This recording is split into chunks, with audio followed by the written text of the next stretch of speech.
Now, the last three keys to recovery include endorphin-raising exercises. There are many important exercises that not only help to raise endorphins and make you feel naturally good, but also raise this vital energy. And they include things like yoga or Tai Chi. There is a 15-minute exercise regime that I really love, which is called psychocalisthenics. That's very good. Meditation techniques also help to raise endorphins naturally. Laughing, having fun, watching movies, anything that you do that really, makes you feel good is raising endorphins. So it's very important to find these factors and bring them into your lifestyle. Now, although we don't have the time to go into detail on this, emotional factors are also very important. And as soon as your brain is really starting to function, it literally gives you the energy to deal with some of the negative patterns that we start to accumulate from our experiences in the past. So everything I'm saying works, but alongside important other factors like counseling, having good support groups, and so on. So there are other factors that are very important to support you out of a process of addiction. But the first step, and the missing step, is to program your brain away from addiction to end reward deficiency and get you feeling naturally good. How effective is the How to Quit approach? The normal success rate for serious addictions, if you look at treatment centers, is that 40 to 50% of people will relapse literally within the first 30 days. And within 6 months, it's usually, 75 to 80%. So at the end of a year, most treatment centers will talk about 1 in 5 being clean or sober. And after 5 years, the figure is more like 1 in 20. That's your average relapse rate or failure rate, if you like. What we've been exploring is two things. One is giving people diet and supplemental nutrients. But there's also one other approach, and that is giving intravenous nutrients. Now, this we do for serious addictions, usually for 6 days. So that's literally an intravenous drip of exactly the same kind of nutrients and amino acids we're talking about. And that helps to get the nutrients directly into the brain. And remember, in serious addiction, often the gut is very damaged, but it does repair. But to have 6 days of fast-track nutrients into the brain makes a big difference. Now, one of the support handouts on the website is the scale of abstinence symptoms, and you can add up your score on that. We took a group of people who had an average score of 88, which is quite typical in this area. And we gave them the diet and the supplements for a period of 1 month. And at the end of 1 month, their average score had dropped to 40, so they had a 55% decrease. We also took a group of people a bit more severe who started with an abstinence symptom score of 114. And we gave them the intravenous nutrients for 6 days. And at the end of those 6 days, their average score had dropped to 36. That's a 69% reduction in just 6 days. At the end of the 30 days, which we had continued diet and oral supplements, their score had dropped by 75%. So that's the fast track to recovery. And we now have a number of treatment centers who've tried this approach, and again, they report a dramatic reduction. We are maintaining that if you can get the brain working again, you don't get all these abstinence symptoms.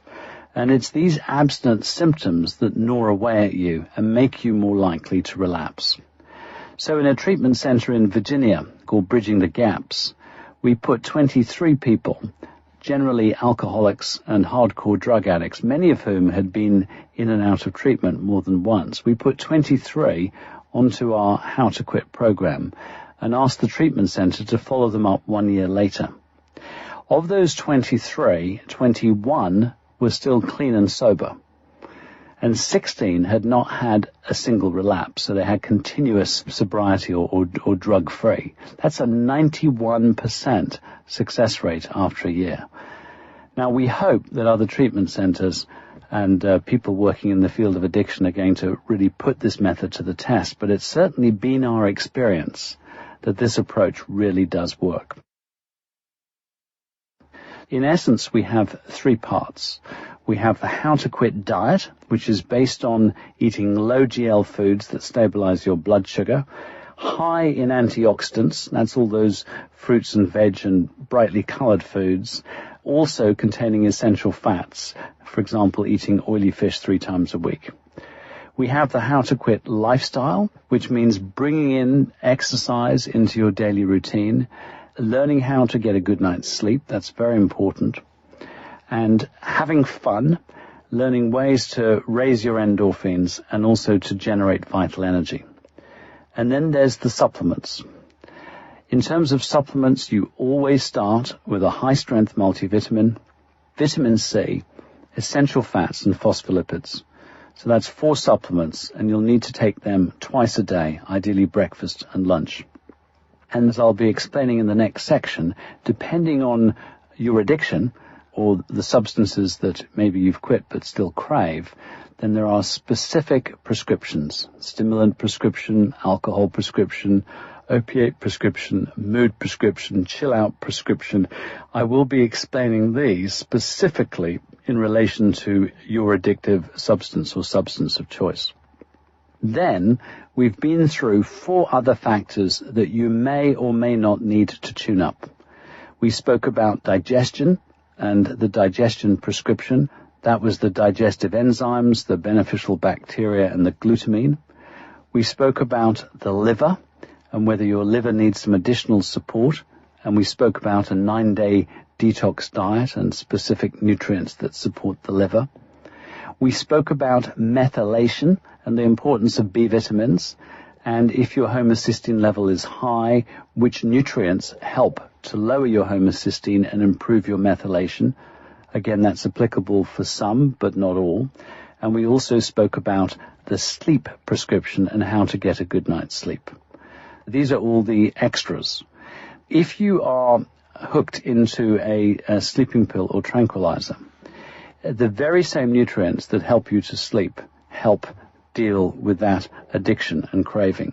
So we don't double up. But I'll make this very clear as we go into each specific strategy. So now let's turn to each particular area, kicking off with the How to Quit program for beating addiction to the stimulants. And I'm going to talk in here about sugar, caffeine, and also cigarettes. So here's how to quit sugar addiction and lose your sweet tooth. You're going to need to have the prescriptions handout on the website, howtoquit.co.uk/audio. On that, you'll see that there is a basic supplement program and also a mood prescription. Now, the mood prescription includes tryptophan or 5-HTP, which is the amino acid that helps to make serotonin. And there's a very, very strong link between sugar cravings and low serotonin. So the purpose of the mood prescription is to reduce your cravings for sugar and even out your blood sugar. And for 1 week before the day you decide to quit, you need to start taking the basic supplements and the mood prescription as explained on the handout.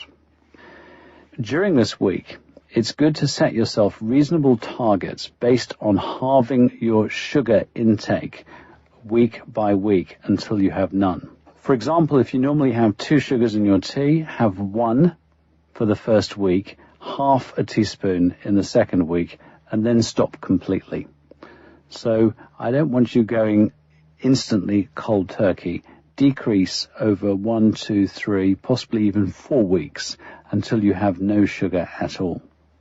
Also, if you switch to xylitol, spelled Xylitol, this is the natural sugar that's in berries and cherries and plums. This has a fraction of the effect on your blood sugar, but still tastes like sugar. So switch to xylitol immediately rather than using sugar. And every day, aim to have at least half a teaspoon of cinnamon. This could be in a cinnamon drink, or you literally sprinkle it on your cereal, because cinnamon has a positive effect on insulin and stabilizing your blood sugar. Alternatively, in the mood prescription, we recommend chromium, and you can buy chromium supplements together with cinnamon. Chromium helps insulin to work. That makes you more able to keep your blood sugar level even. Now, if you have a sugar craving, the first thing to do is to drink a large glass of water and then eat a piece of fruit with some nuts and seeds. Remember, protein and carbohydrate keep your blood sugar level even. The most important thing to do when coming off sugar is to have breakfast.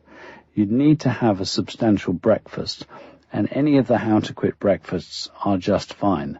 Again, they will combine protein with carbohydrate. So if you have a cereal like oats, you're always having it with seeds. That's carbohydrate plus protein. An egg-based breakfast, so scrambled eggs on toast, for example, would be protein and carbohydrate. So you need to follow the How to Quit diet, which means eating little and often of foods that stabilize your blood sugar. So this is called a low GL diet and is the absolute cornerstone of breaking addiction to sugar. Also, you need to minimize caffeine and alcohol because both of these affect your blood sugar. And those really are the essential factors. So learn how to balance your blood sugar with a low GL diet, take the right nutrients, and in most cases you can expect within 30 days, and some people report, in less than a week, that literally your craving for sugar will have gone away.